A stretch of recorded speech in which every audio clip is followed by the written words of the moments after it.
a lot of stuff has happened today. We've got the banquet event obviously coming in, and with that I got some Ascension dust, and I'm officially making Purgatory my 4th Ascension for the fun of it. And along with that came the challenge for the 4th piece of Deathless Guillotine. The 5th one's in the banquet, but the 4th one came from this challenge objective where you should beat each chapter of Act 8's final boss with Purgatory, Guillotine, Guillotine 2099, and Morningstar in your team.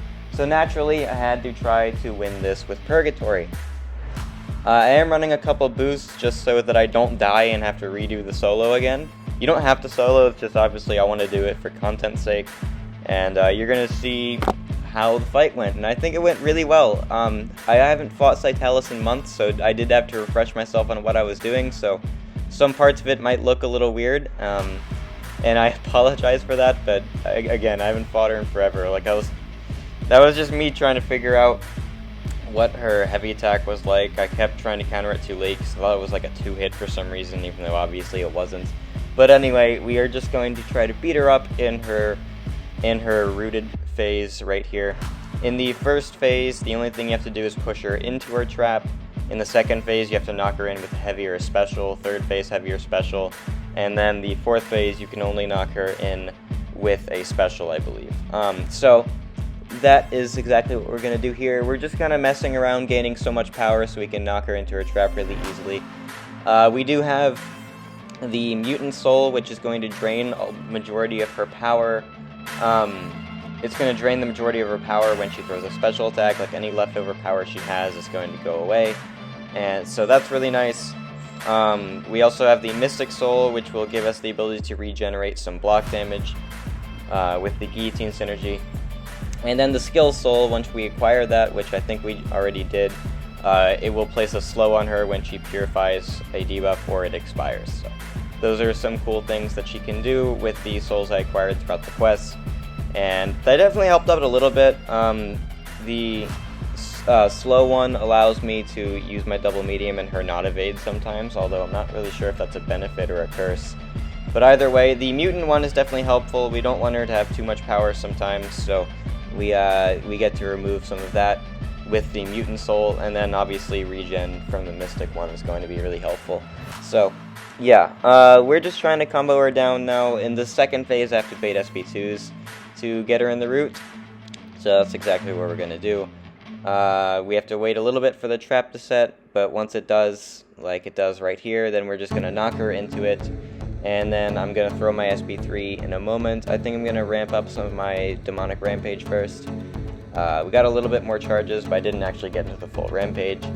But we're going to do the SP3 animation literally just so I can maybe get a cool thumbnail of it. I don't really know yet, but I don't know if I'll use a thumbnail from it, but that was the idea.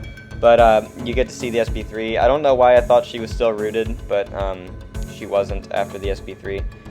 So now we're just in the third phase, so meaning I need to bait her SP1s again. So we're just waiting for her to throw that. We're going to get the Sabotage on us, which is really annoying, but it's okay. And see, that's why you run health boosts, because you're going to see I'm going to get kind of close to dying here. Which, obviously, you're perfectly fine if you die in this challenge. It's just I wanted to solo for content purposes. I don't even know how I got teleported so close to her after my relic ended, but for some reason I did. And so, but it's okay, because now she's rooted and we're in Rampage. We're going to throw the SP3. It's going to do a really large amount of damage. And we skip it. She's all the way in 5%. The SP3 did 1,000,000 damage with the amount of prowess I had and the attack bonus from Rampage. So that was pretty great. And she was corrupted, obviously, so she takes more damage. But anyway, we need to bait SP2s now. We got the SP2 out of her, so now I just need to find a way to knock her into her trap with my special attack. I should dump my power. Yeah, I do dump my power here. But I didn't realize that dumping my power would remove the trap.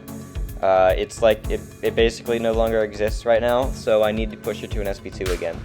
So, weird how that works, but it might be an ability that I just didn't know about. So now I'm just baiting a heavy attack so I can start comboing into her to push her to SP2. We're going to throw an SP1 here because the SP1's going to consume the prowess she gave us to reduce her corrupted armor a bit. So that's going to help. And we throw it again. It does give us some rampage charges as well, which is really helpful. And we bait another SP2, she throws it, now we just wait for the trap to set, and then she's going to get stuck in it, and then we're going to get to do a bunch of damage again.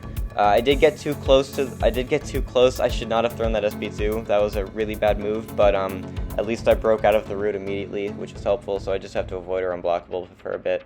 But we do have to push her to another SP2, unfortunately, because of that, and she decides to throw her SP1 when I'm holding block, so... Again, health boost really helped out here, because I would probably be dead right now if I wasn't running them. So I just need to push her to SP2, and then we can finally get her in that trap again. We throw the SP2 to give her enough power, and we just bait it out, and we have to wait a few seconds for it to arm itself, but she is going to be pretty much dead in just a moment, because she's about to get trapped by my SP1. We just need to get an opening, and then we'll combo her into it. The trap is now active, we're gonna do a few hits, and then the SP1 has so much reach that we can push her all the way in there. And 1%, and she dies right there with that medium attack, so... Anyway, really fun solo with Purgatory against Scytalis. I definitely will be doing Bahamut and Cerastes as soon as I can. Hopefully I can do Bahamut. That might be a really hard one, but I'll do my best, so... Anyway, thanks for watching, have a good one.